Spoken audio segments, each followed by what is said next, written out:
If we hit 1,000 likes on this video within 24 hours, I'm giving away 500 XRP. I'm not even kidding, guys. If we hit that, I'm putting up a live stream instantly, and I'm just giving away that XRP. So make sure you press the like button, make sure you subscribe, and make sure you comment something down below, because that is all you have to do to enter. And let's get on with the video. I actually want to start it out with something that is already a little bit older, but still actually a really important answer. And it actually is from Brad Garlinghouse himself, the GOAT, over on Twitter.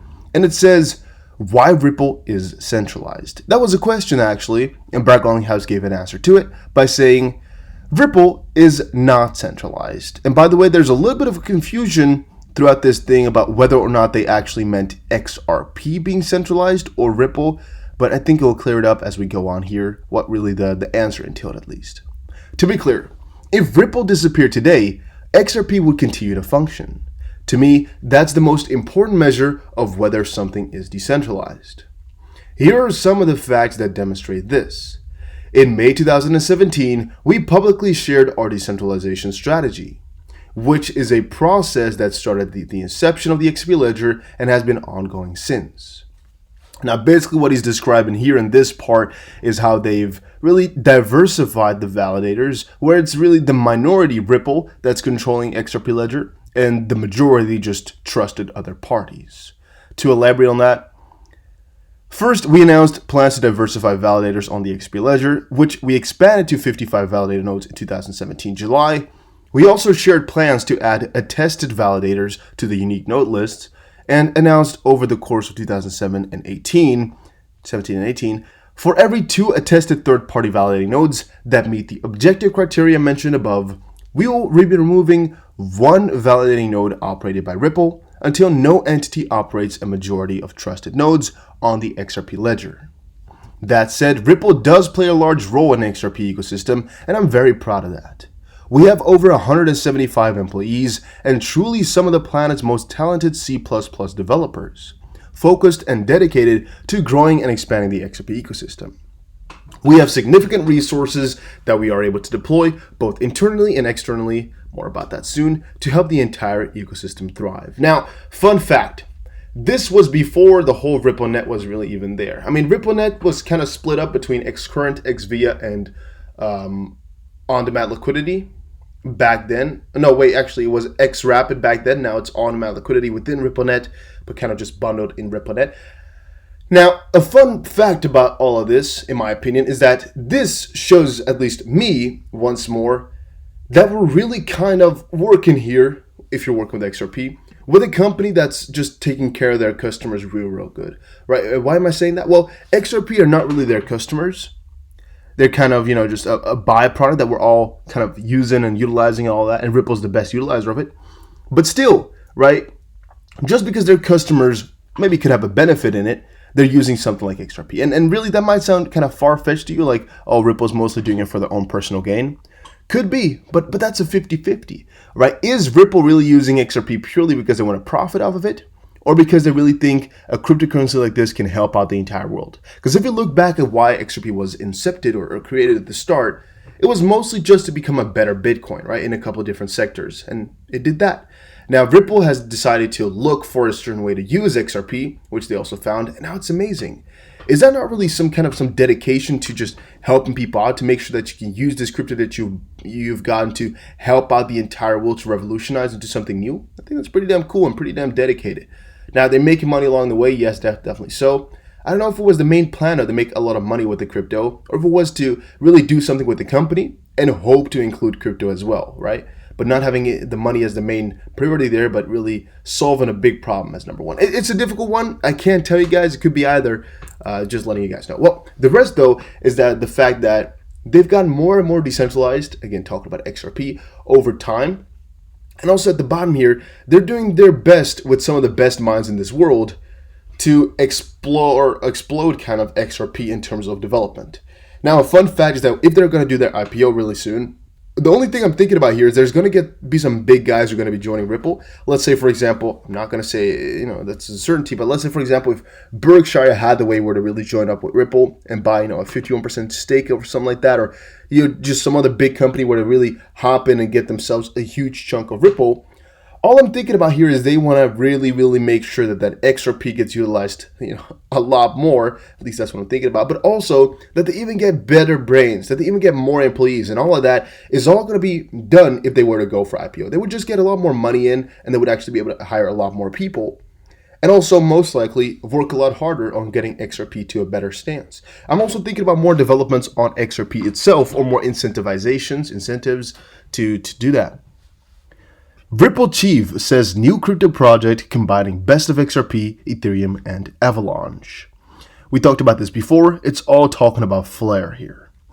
From my point of view, Flare is combining the best of XRP, very fast settlement, Ethereum, smart contracts, and Avalanche for consensus, which helps extend XRP's utility and allows developers to create smart contracts for new use cases like lending and DeFi.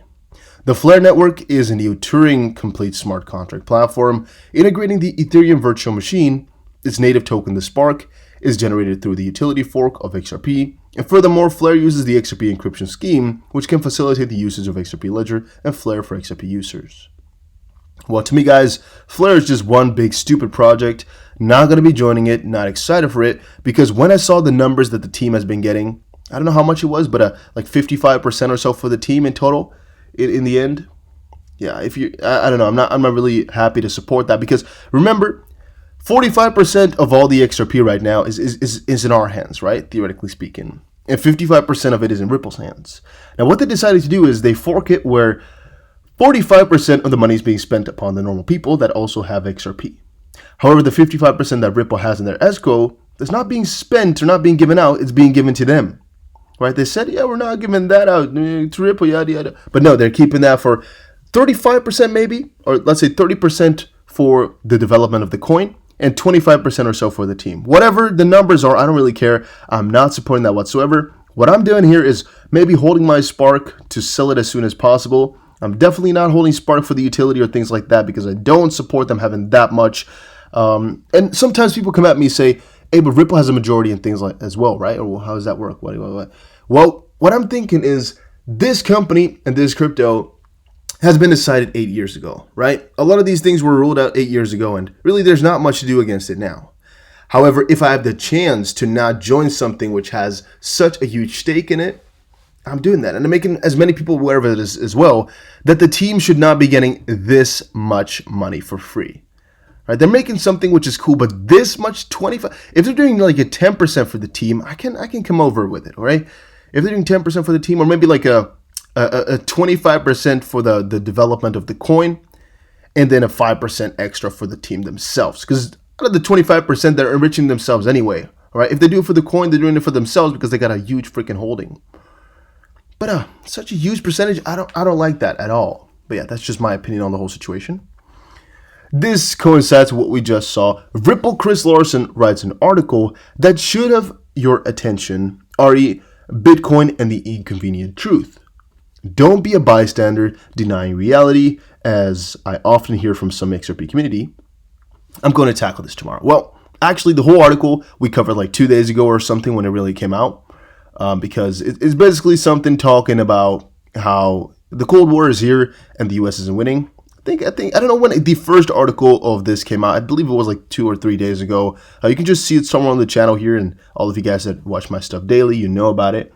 And basically the fact was that he's also convinced that U.S. right now has to really step up their game in this whole CBDC war and really the whole crypto regulation to make sure they're not lacking. Because right now, the U.S. is not doing the best possible, steps and whatever in the financial technology, while the China is really working hard to get it done. And they might get behind from all of that movement. I had another one here on exactly that, but I guess I've lost it some way, shape, or form. Then I got intergalactical currency from Digital Asset Investor, which refers to this right here. A tweet from Goldface XRP. David Swartz hint, could this be pre-reference to space tech Starlink? Well, there's a picture here from a 3-year-old Reddit post in the XRP community thread, I believe. Let's see. It all depends on how big you want to dream. What if, this is about what price, I remember this Reddit post. It's about what price can XRP realistically speaking go to. It all depends on how big you want to dream. What if Ripple captures Bitcoin's current market cap, $2? What if Ripple captures the value? And again, we're talking about XRP here, but back in the time, which is also why this one was so confusing. It's because a lot of people used to, refer to XRP as Ripple. Moving further, what if Ripple captures the value of all high friction international payments that are now occurring? $20, you could add a multiplier to this for additional demand from people holding XRP to make or facilitate the payments in the future. What if Ripple captures the value of an increasing volume of international payments driven by the reduction in friction? Maybe $120. Same point as above, you can justify a multiplier to this. And what if the economy triples in size? The volume of international payments increases, Ripple captures all of that, and people also use Ripple for all kinds of other things because it either displaces Bitcoin or equals in size a Bitcoin that's many times its current size. And we also expand the economy to other planets that also use XRP. And point. As for how likely these scenarios are though, who can say? Ripple equaling Bitcoin's current market cap sometime in the near future doesn't seem any more outrageous to me now than the idea of Bitcoin selling over $1,000 seemed in 2012. That's actually a very difficult statement to interpret because maybe in 2012 it looked like a very normal thing. Maybe it looked like something very odd. I don't remember exactly what the top was in 2012 for the Bitcoin price. However, I'm quite convinced that Bitcoin will eventually fall off, or at least that XRP will finally at one point get to that market cap that Bitcoin is at right now, at least. $200 billion is just a start. It's times 20-ish, times 18 maybe, for where we are at right now. It's actually times 19, right? No, it's times 8, times 16, times 17. I believe it's times 17. That we need to do 16 and a half possibly, right? To get to this market cap. How much would it be, guys? 12.7 times what is 213 billion. Let me know in the comments section down below. I like math, and whenever you're recording, guys, things get a little bit more difficult. You need to get that one on your list. Trust me, try recording once. It's difficult as can be. But yeah, I'm actually going to leave it here for today, guys. This hint is just a joke, I believe, here. They've been, theorizing about what is to come here, about some partnerships, some names and all of that. However, I don't see the connection. I don't believe it's possible. However, $120 has been said, and a multiplier can be added to this. Again, guys, it's honestly speaking just all a waiting game. $120 per XRP is theoretically speaking possible. We all know it. We're all waiting for something big to happen. And it's not as crazy as it once might have sounded to a lot of you guys. All right. I think a long while ago, people were like, oh, $100 for XRP is really, really crazy. Or maybe they were like, oh, that's really, really possible. Well, the same thing kind of still applies. It may look ridiculous. It may sound ridiculous. But it's actually not as ridiculous as you may think. And that is mostly because the way wealth works is all kind of relative. I feel like Einstein when I'm saying that, but no, it's more so that things are all because of what we put into it, right? We all put fate into it, and that's basically what's keeping everything alive. But the moment we all decide, all right, this can really be worth as much, it can't really be worth as much because there's no real cap on any of these things. More specifically, so if XRP were to become the new world reserve currency or some crazier theories that we see out there, or XRP being really used between all those CBDCs, from that point on forward, these prices and all of that, they really will not be as crazy as you might have expected. Another one is hyperinflation, which might put the nominal price out there, which might be a lot less worthy in the end. For example, maybe it's in about 5 years when the US has already had their hyperinflation go on, and so $120 is now has like the purchasing power of $1. From that point on forward, it's also really possible. And so forth and so on. There's multiple ways to see how this price can be justified. And all I can say is it's just a matter of time before we get there. Another one, actually, last one is maybe the new world reserve currency is going to be a completely different coin. And maybe a completely different value or currency, And all of a sudden, we don't really look at coin market cap anymore in terms of dollars. We're all like, oh, how much yuan can it be? How much this? And all of a sudden, the dollar also rises because of all of that, or actually lowers in value, but rises in terms of kind of price for everything, right? Because something would take more dollars, even though it's worth less. And all of a sudden, it looks like 120 once more, but it's only like 60 or things like that. Just some crazy things can happen. It's all a waiting game. We'll see. Guys, thank you all for watching this video. Hopefully you all enjoyed it. If you did, make sure you press the like button and subscribe. And I'll see you guys again in another crypto video. Take care. Have a nice day. Toodaloo.